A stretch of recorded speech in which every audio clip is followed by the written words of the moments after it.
पुढारीच्या ऑफिसला गेलो होतो. अर्धा तास पुढारी न्यूज चॅनलला माझी डिबेट झाली. छत्रपती शिवाजी महाराजांचा हरियाणामधल्या भाजपा आमदाराने जो अपमान केला त्याच्या विरोधामध्ये डिबेट होती.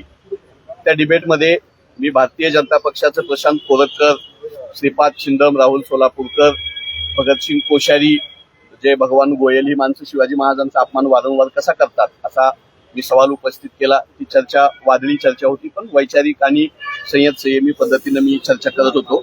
चर्चा झाल्यानंतर चर्चेच्या दरम्यान मला आमच्या प्रदेशाध्यक्षांचा हर्षवर्धनजी सपकाळ यांचा फोन होता एका कामासाठी. तो घेता आला नाही चर्चा असल्यामुळे. चर्चा संपल्या मी स्टुडिओमध्ये बसूनच आमच्या प्रदेशाध्यक्षांना फोन लावला. तोपर्यंत तुषार दामगुडे जो माझ्यासोबत चर्चेला बसलेला होता तो बाहेर गेला. अर्ध्या मिनिटाच्या अंतरानं मी त्याच्या पाठोपाठ बाहेर निघालो. प्रदेशाध्यक्षांशी मी बोलत होतो. पुढारीच्या गेटमध्ये मी हर्षवर्धनजी सपकाळ यांना फोनवर बोलत उजव्या बाजूला मी माझी टू व्हीलर होती तिकडे गेलो. मागून मला शिवीगाळ केल्याचा आवाज आला, ये ऐकायला इकडे ये वगैरे म्हणल्याचा. मी मागं बघितलं, माझा फोन चालू होता. मागं बघितल्यानंतर मी ते 3-4 जण उभा होते. त्या तुषार दामगुडे या एकाला मी ओळखत होतो. तिथे गेल्यानंतर तू फोन ठेव ऐकायला, हर्षवर्धन सपकाळला बोलल्यानंतर तुला राग का येतो असं म्हणून पहिला त्यांनी जाब मला विचारला. आणि हर्षवर्धन सपकाळ का तुझा बाप आहे का भाऊ आहे असं त्यांनी मला विचारलं. मी फोन कट केला आणि मी बोलताना मी त्याला प्रतिवाद करतोय तोपर्यंत त्यानं दुसरं मला सांगितलं की भाजपाला तू एवढं का तोंडाची वाफ दवडतो, भाजपाच्या विरोधात का बोलतो, आणि उजव्या बाजूला बघ माझ्या कमरेला काय आहे असं म्हणून दाखवलं. मी उजव्या बाजूला बघितलं तर त्याच्या कमरेला पिस्तूल होतं. शर्टाची बाही वर करून तुम्हाला पिस्तूल दाखवत होता. ते पिस्तूल पाहिल्या मी असल्या खेळण्याला आम्ही भीक घालत नाही, आम्ही घाबरत नाही असं म्हणल्यानंतर त्यानं माझ्या उजव्या गालावर चापटा वगैरे मारायला सुरुवात केली. मी बेसावत होतो. फोन माहीत होऊन अर्धा मिनिट झाला होता. मला वाटलं नाही असा हल्ला वगैरे होईल, पण ते 3-4 जण तयारीनं आलेले होते. गुंड लोक होती ती. आधीच माझी वाट बघत बसलेली सीसीटीव्ही मध्ये दिसतंय. मला बोलावून घेऊन लाथाबुक्क्यांनी त्याच्या 4-5 सहकार्यांनी मारहाण केली. आणि पुन्हा पुण्यात जीवन थिंडायचं असेल तर तो बोलायचं नाही भाजपाच्या विरोधात असं म्हणून मला लाथाबुक्क्यांनी मारहाण केली. पुण्यामधला पत्रकारितेमधला कॅमेरामॅन मित्र माझा निखिल करंदीकर यानं मला त्या सगळ्या गुंडांच्या तावडीतून सोडवलं. पुढारी ऑफिसमधली पत्रकार सगळे बाहेर आले. लोक गोळा होत आहेत म्हणल्यानंतर आणि मी तिथंच थांबून आहे आक्रमकपणे, तुम्ही मला घाबरवू शकत नाही असं म्हणल्यानंतर मला अस्वस्थ होत होतं. मला आताही अस्वस्थ होते. थोड्या वेळात पोलीस आले. आमची काँग्रेसची सगळी नेते मंडळी कार्यकर्ते तिथं आले. जबाब दिलाय मी. भारतीय जनता युवा मोर्चाचे ते सगळे गुंड होते असं कळतंय. पिस्तूल लावून भारतीय जनता पक्षाच्या परराष्ट्र मंत्र्यांसोबत अर्थमंत्र्यांसोबत फोटो असलेला हा तुषार दामगुडे आमचा आवाज बंद करण्यासाठी धमक्या देतोय, मारहाण करतोय.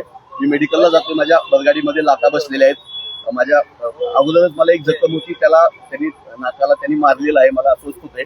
मी विनंती करतो मला दवाखान्यात जाऊन मेडिकल करू द्या, नंतर मी आपल्या सगळ्यांची. कार्यकर्ते ते म्हणतात हिंदुत्ववादी होते, भाजपचे होते.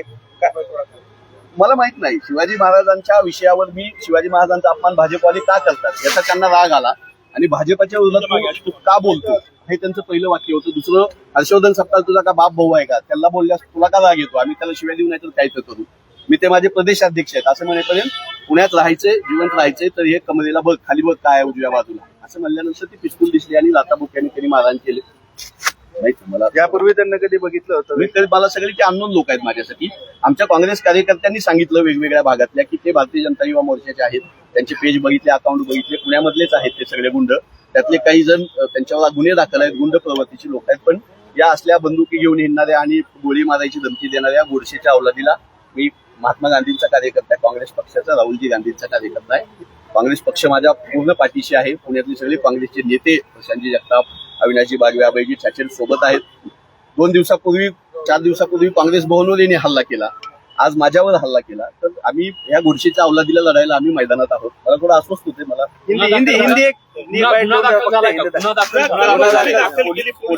पोलिसांनी माझा जबाब घेतलाय. तो आता दाखल करायची प्रोसेस चालू आहे. आमच्या प्रशांतजी जगताप तिथं आहेत, अविनाशजी तिथं असणार आहेत स्वतः. मला अस्वस्थ होते म्हणून मला ते मेडिकलला घेऊन जायची ते घाई करतायत. मी ते मेडिकल झालं की गुन्हा कोणता दाखल करतायत काय मी माहिती देईन. हिंदीत एक बाइट द्या फक्त. क्या हुआ था वो? क्या हुआ था ये हादसा कैसे हुआ, क्या घटना घटी थी? हिंदी रिकॉर्ड. पुढारी न्यूज चैनल की डिबेट में मैं शामिल हुआ था. 5 बजे डिबेट शुरू हुई थी. आधे घंटे के बाद डिबेट खत्म हुई. छत्रपति शिवाजी महाराज का अपमान करने वाला भारतीय जनता पार्टी का जो एमएलए है हरियाणा का, उसके खिलाफ डिबेट में मैं बात कर रहा था. पिछले कई दिनों से मैं आरएसएस भाजपा की जो गलत नीतियां है उसके खिलाफ मैं महाराष्ट्र की मीडिया में बात रखता हूँ, इसलिए मुझे बुलाया था. बात हो जाने के बाद मेरे साथ डिबेट में जो थे वो दामगुड़े बोल के एक बंदा था जो खुद को हिंदुत्ववादी बोल के लेता है, वो था। उसने कुछ गुंडे साथ में लाए थे। डिबेट होने के बाद चैनल ऑफिस के बाहर मेरे ऊपर उन्होंने हमला किया, मारधाड़ की, मेरे को पिस्तौल दिखाया।